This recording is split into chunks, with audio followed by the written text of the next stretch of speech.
Dar cel ce ascultă rugați, parcă nu-i în cerul său. Strigi la Domnul în cămăruță și n-aude glasul tău. Domnul e pe tronul veșnic, ruga ta la el nu ajunge, nu urechea lui e tare și nici mâna lui nu-i scurtă. Să nu dai vina pe Domnul pentru neascultata-ți rugă, să nu pui pe seama lui viața ta ce se dărâmă. Rezolvarea e partea noastră. Pe pământ cât mai trăim, ale noastre mari și mici păcate, Domnului să le mărturisim. Mărturisirea sparge zidul care, frate, ți-ai zidit, ce te-a despărțit de Domnul prin păcatul înfăptuit.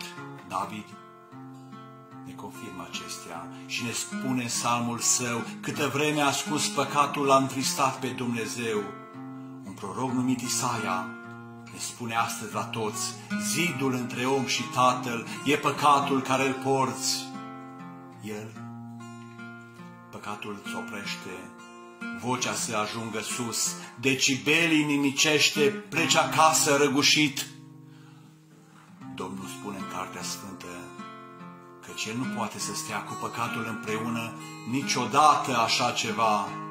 Toți acei ce ascund păcatul și nu și-l mărturisesc, pierd prezența celui care iartă pe cei ce îl iubesc. El ne ascultă rugăciunea, dacă ne-a mărturisit, ne răspunde și ne iartă, pentru că ne-a mântuit.